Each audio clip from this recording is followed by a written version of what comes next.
Thanks for tuning in. Our guest this week is Republican State Senator Thomas Albert with his take on the school aid budget bill. Our lead story, the hardening of the state capitol from gun violence. On the OTR panel, Kyle Malin, Jordan Hermany, and Emily Lawler. Sit in with us as we get the inside out Off the Record. Production of Off the Record is made possible in part by Martin Waymeyer, a full-service strategic communications agency, partnering with clients through public relations, digital marketing, and public policy engagement. Learn more at martinwaymeyer.com. And now, this edition of Off the Record with Tim Skubic.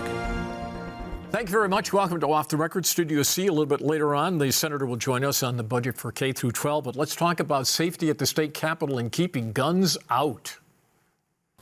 For decades, the attitude under the dome was, people don't have metal detectors in their homes, and so why should there be metal detectors in the People's House and the Senate? That was the attitude then. The attitude has changed. There have been a lot of very public tragedies out there in schools and public buildings and malls. John Truscott was the vice chair of the State Capitol Commission when a more serious look at preventing firearms in the Capitol actually began. Metal detectors, however, could have produced long lines at the Capitol like they do at airports. But under the new technology, that can be avoided. It'll be just like going to the store. People can walk through at normal speed, and it detects. It will go off if somebody has a weapon on their body, and the technology helps law enforcement know who has the weapon and where it is. 73% of all state capitals have some method to keep guns out of the process. And the decision today to ask for bids, well, it will be expensive. Given staffing and equipment, maintenance of the equipment, that we were probably looking at $5 million. In addition to the walk-through detection, the state also wants to install artificial intelligence, and they're talking to Zero Eyes, a company that does that. That technology is now used in the Oxford schools. However, this Republican lawmaker who chaired a House panel on school shootings says he opposes this proposal, and if he can, he'll try to block it. This isn't the way to go about keeping us safe. Making this a kind of a fortress isn't what we want our kids to experience. Will you look at ways to try to stop this if you can, if there's a vehicle to do that? I would. The State Capitol Commission expects to see some bids within a week or so. As for attempts to block it, stay tuned. So, Emily, when you heard this story, what was your first thought?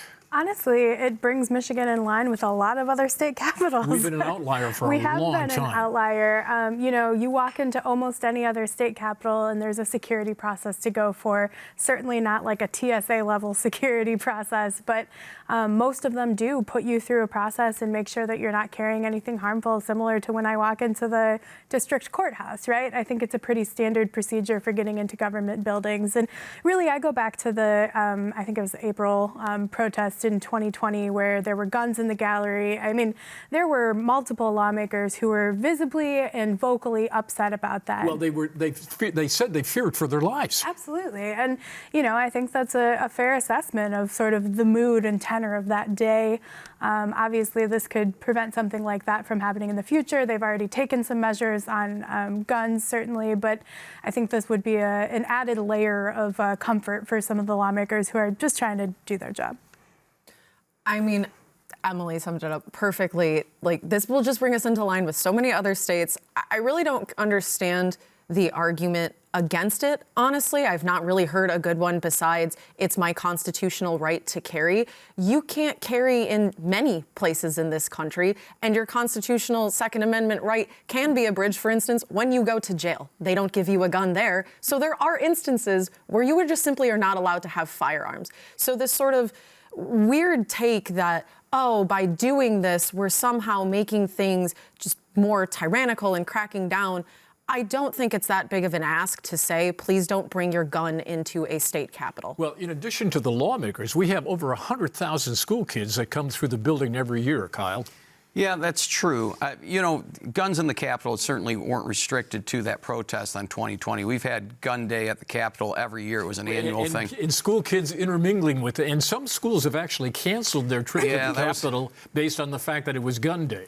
Yeah, that's true. But what came to my mind when I saw this story is that we do have a change in leadership in the state capitol. I mean, that's clear. The Democrats are in charge now. So it didn't really come as a surprise to me that this would be a result. Had the Republicans stayed in charge, I don't think that story that you ran would have been timely or accurate.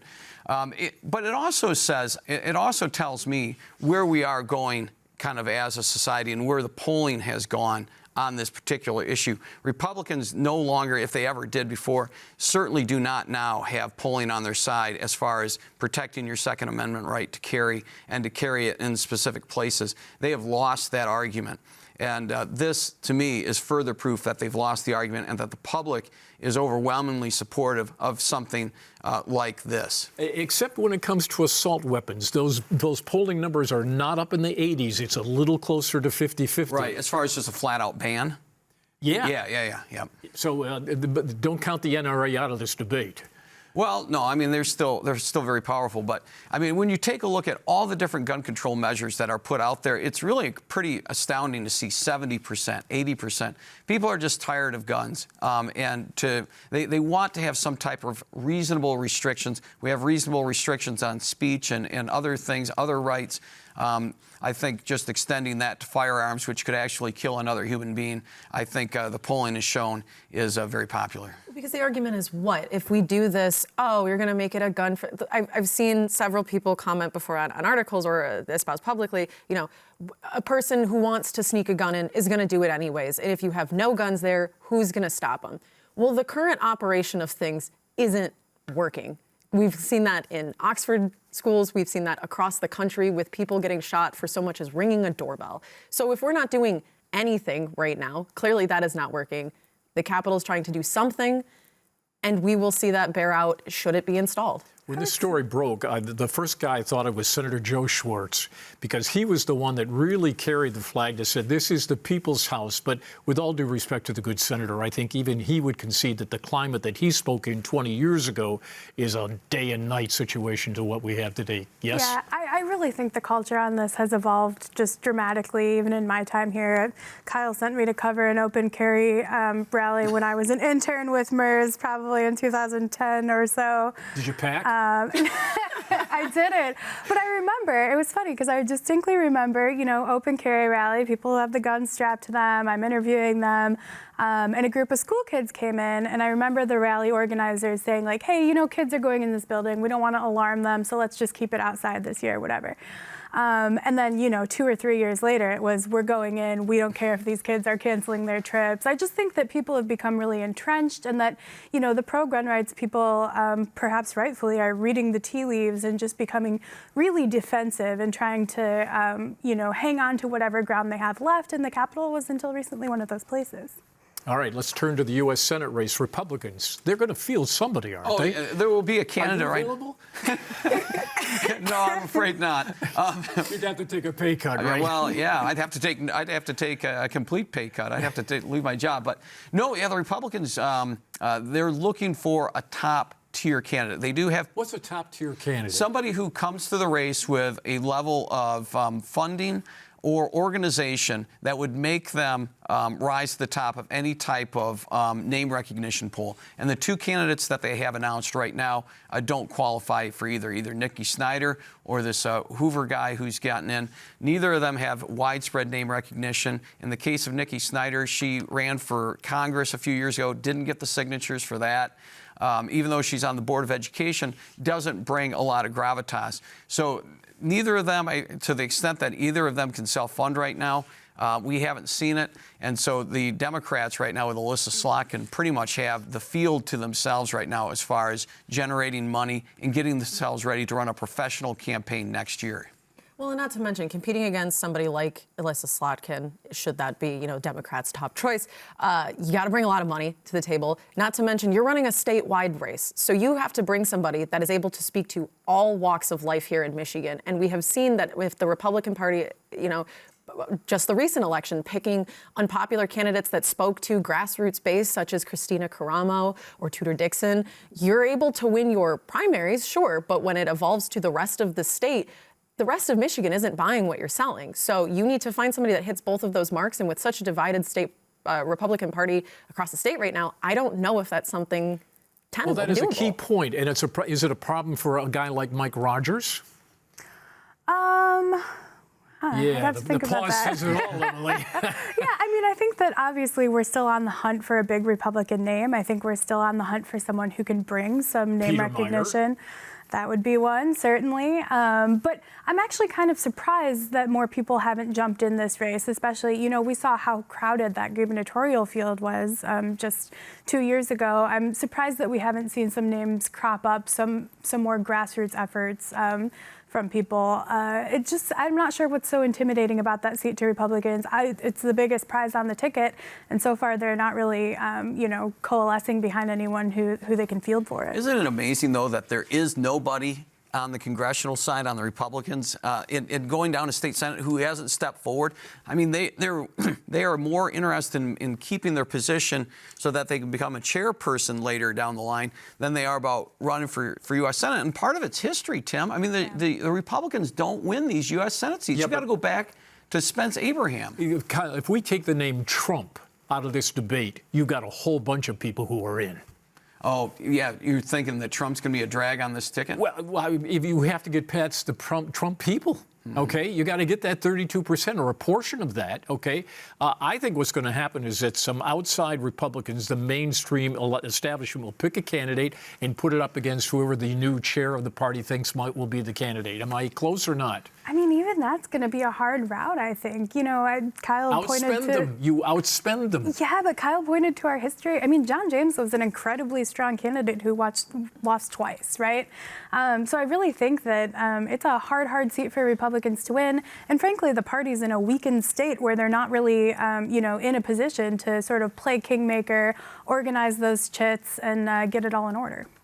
Yeah, I mean, I think in the end there will be some self-funder. I mean, there's some talk about this Tuttle guy out of Wall Street coming in and getting into the race. The Republicans seem to be kind of retreating to self-funders or people from the private sector, whether it's John James or, Kevin Rinke or Perry Johnson or somebody who brings cash to the table, Rick Snyder. I mean, these types of candidates, there's a lot of them in the Republican Party, people who've got a lot of cash who say, hey, I can do this. I can step up. I can bring money to the table. And I just have a feeling that's what they're going to end up with because that's the most viable candidate, but against the seasoned politician like Alyssa Slotkin, that's also tough. just one part of the puzzle, though. Again, you can have all the money in the world, but if you are not a candidate that speaks to the broader Michigan population, it's as good as not having any money at all. So you need to walk the walk as well as talk the talk. I don't know. With the self-funders, I think we're going to have to wait for a Super Bowl ad. Well, that's where they come out. Look, the clock is ticking. I mean, there is time to get into this thing, and I think there's some talks privately going on behind the scenes to coalesce behind a consensus candidate. Mike Rogers is running for president. Okay, so if that doesn't work out, which the chances are maybe it's not going to happen, and maybe this is a fallback. I don't know. What do you think of that? No, I think that people would love to see Mike Rogers come back, but he was on this program earlier. He's got to move back to Michigan. I mean, that would be kind of a starter. I think he's living in Florida right now, but he would be a dream. I think he would be a good candidate. I'm not going to say dream, but good. His resume and Slotkin's would be kind of close. Intelligence Committee, so that might neutralize some of that stuff. But we'll see what happens. All right, we recorded earlier because of his schedule as Senator Albert, who's going to talk about the school aid bill, so let's go to that. Senator, welcome back to Off the Record. Nice to see you again, sir. Let's talk about the K-12 budget. What's the most onerous thing that the Democrats have stuck into that bill that you don't like? I heard there was a swimming pool for a school district in there. That's pretty outlandish. I would say probably the biggest thing I wish we would do differently was the $160 million to buy free lunch for everybody, regardless of whether or not their parents are millionaires or billionaires.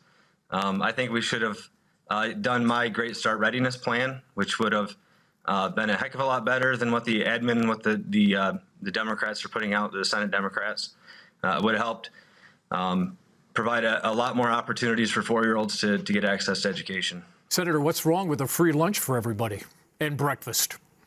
I have kids. I understand how much it'd be obviously easier and better not to pay. The difference is, if you look at my Great Start Readiness Plan, we moved the per pupil funding up to $14,000 per kid. That's up from $9,000 per kid. And we moved to 5 days a week and 36 weeks a year. And this is all stuff that was said in committee hearings. So this isn't necessarily my ideas, but I think they're good ones. And it's just it's a zero sum game. Where do you want to put your money to try to provide outcomes for kids? I think it'd be better to put them toward 4-year-olds rather than free lunch for everybody. Jordan. So it goes without saying, though, that these budget bills will need to go into effect immediately. And when that happens in the House, that's not so much of a big deal. But in the Senate, it is. Are you able to commit to Republicans giving these bills immediate effect, given the votes that we have seen on the budget bills as they've left the committee? I think it's great. When the governor started, her term last year was all about bipartisanship and building bridges and working together. And now that they have all 3 legs of the stool, it's about Republicans capitulating on their one last point of leverage. I hope the Democrats just work with us. Just work with us, and let's not even worry about it. It's not like my cards aren't out on the table. I wrote an entire budget from preschool all the way to higher ed, at least for the education portion. My cards are out there. What I want to do is out there. What I think is better vision for the state of Michigan is out there. Let's work together and let's find a solution. Senator, what 2 things have to be in this budget for you to vote yes on it? Well, there needs to be some debt pay down. Who knows what the economic conditions are going to be by the end of this year or next year. The idea that we started with $9.2 billion of surplus funds at the beginning of this year and we will have spent it all by the end of the year is ridiculous. So I would say paying down debt and less spending overall. As far as debt, are you talking about long-term debt as far as like teacher retirement type debt? I'll be honest with you, Kyle, I'm pretty agnostic when it comes to paying down debt. So there's plenty of it out there. If somebody wants to pay down debt, let's have a conversation. I'm there. Under the last 2 administrations, really, for maybe the last 6 or 8 years, there's been this focus on record-breaking education budgets every single year. I think that's the press release headline that I get. Is that sustainable to continue breaking records every year? Do you see that going forward? Yeah, I mean, the interesting thing is the school aid budget's over 90% restricted funds from sales tax, and there's property tax in there, and it comes from the income tax. So it's not discretionary. So the reason why we've been seeing record-breaking funding over the last 8 years, 9 years, is because we've had a very good pro-growth policies in place, which has led to more income taxes and more sales taxes and more property taxes. When we do stuff like repeal right to work, we are not in an environment where there's pro-growth policies, and you will see state revenue starting to decline, which is what we've seen over the last 2 budget cycles. If you look, the general fund is down $200 million year to date. From what the projections were. So we're not on a very good starting path. We can't take it for granted because, no, it's not a given that those record funding for school aid will continue. Senator, the chairman of the committee, your friend Mr. Camilleri, said that there's a stigma attached to the kids who get the free lunch. And so if everybody gets it, the stigma goes away. Do you buy that kind of reasoning? Provide some evidence. I love having a conversation with that. Provide the evidence. It's just a talking point. There's nothing behind it. There's no studies I've ever seen. It's all anecdotal. Whenever I have to propose any legislation in the legislature, I always provide the evidence and why I think it's a good case. All I see is a talking point. The senator said that he has reached out to you and did give you a chance to have input. Was it not enough? No, it wasn't enough. But I do, give credit where credit is due. I do appreciate the outreach he's provided. I was very, very glad to see that the special education funding was fully phased in. That was an initiative that I led last year, and it was a 2-year program or 2-year initiative that increased special education funding over $200 million. So that was something that was different between the Senate and the admin. So I do appreciate that he made that move. The state's funneled a ton of money toward economic development incentives in the first quarter, I guess, of this year. You expressed some misgivings with how the SOAR process is playing out, and maybe it's straying a little bit from its intent. Can you kind of flesh out what your concerns are with that process? Yeah, we overpaid, especially when it comes to Marshall. We overpaid by a level and a degree I have never seen in any state economic development ever. I'd actually like to see a case study on that if anybody's ever overpaid as much as that. If you look, we paid over $680,000 per job. I cannot see a situation that we will ever see a positive return on investment for that. So overall, I kind of had the philosophy before this that we have to be in the game. Other states are in the game. If we're not, we're going to miss out. And I'm just at the point now where it just takes judgment and who's making these decisions to make these investments or not. And the governor's, I fundamentally disagree because with her strategy is just close the deal. Don't worry about if it makes economic sense or not.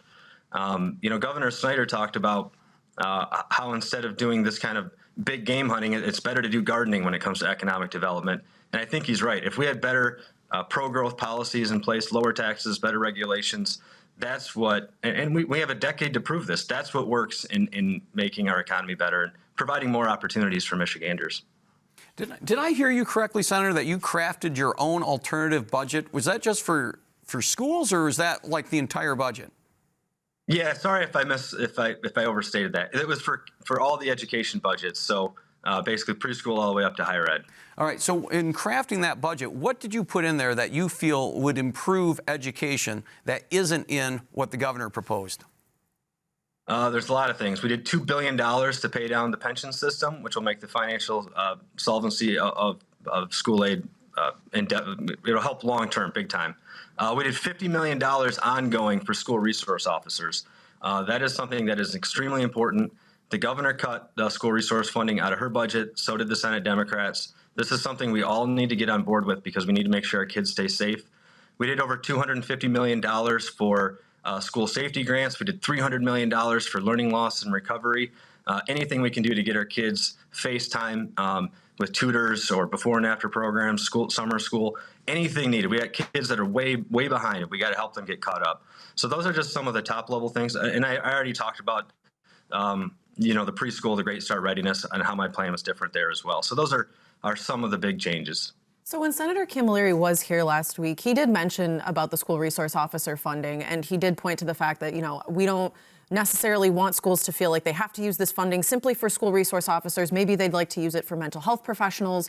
And he also brought up the fact with regard to school safety funding, that he wasn't a fan of metal detectors or officers right at the door because he didn't want children to feel as though they're entering sort of a prison or that they feel like they need to be scared when they come to schools. However, to your point, school safety is obviously a major thing that needs to be improved upon in Michigan schools, given the recent shooting that we've seen at Oxford. I guess, how do you see yourself balancing what Camilleri brought up with regard to mental health professionals and funding, while also still being able to fund the things like school resource officers or metal detectors or the like? First off, it was what we've had the last year was a grant, so nobody had to apply for school resource officer grants, but it was out there.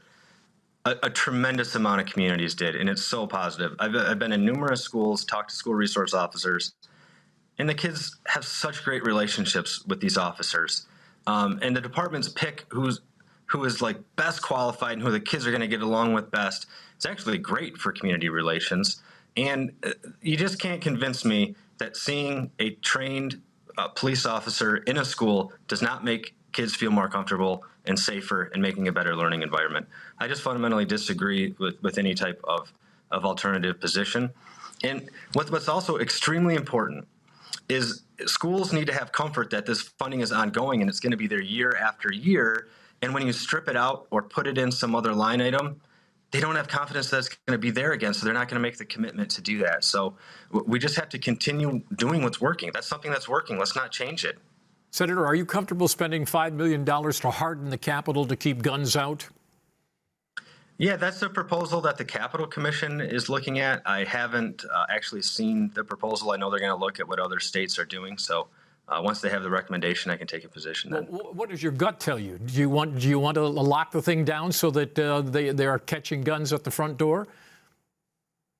The Capitol is a unique place. Obviously, it can be a target. So I'm open to having those conversations. I just don't. I feel like there's a lot of different degrees and how you could provide that type of security. So I just really want to see what the recommendations are. Do you have a proposal, or what do you think of spending $20 million to pay off Highland Park's water debt? Yeah, like I said in the beginning, I'm open to having conversations for debt. There's debt all over the state. I know we have many communities that are on the brink from certain, to different degrees, and I don't want to bail them out, but bankruptcy is expensive for the state either way. So it's worth having a conversation on. Maybe we wouldn't pay all of it. Maybe we'd pay some of it. I'm open to those conversations. Senator, I just want to clarify on Jordan's question about IE. And basically what you're saying, you need something before you put an IE vote up. You're a no vote on IE today, correct? Yeah, I guess you could say that. You gotta earn my vote, just like anything else. Let's have a conversation. Let's have a bipartisan budget. This shouldn't be that hard. I've negotiated 2 bipartisan budgets, so I believe it can be done. I've shown it can be done. Let's do it again. So your vote is up for grabs. Yes, sir. I'm not an automatic no. I want to get to a yes, and I've laid out what my path to a yes is. Senator, thank you very much. We appreciate you having on the show. I know you've got to run to a committee meeting. Thank you, sir. We'll see you later. All right. Thank you. God bless. Okay. Next week, more Off the Record right here. Production of Off the Record is made possible in part by Martin Waymeyer, a full-service strategic communications agency, partnering with clients through public relations, digital marketing, and public policy engagement. Learn more at martinwaymeyer.com. For more Off the Record, visit WKAR.org. Michigan Public Television stations have contributed to the production costs of Off the Record.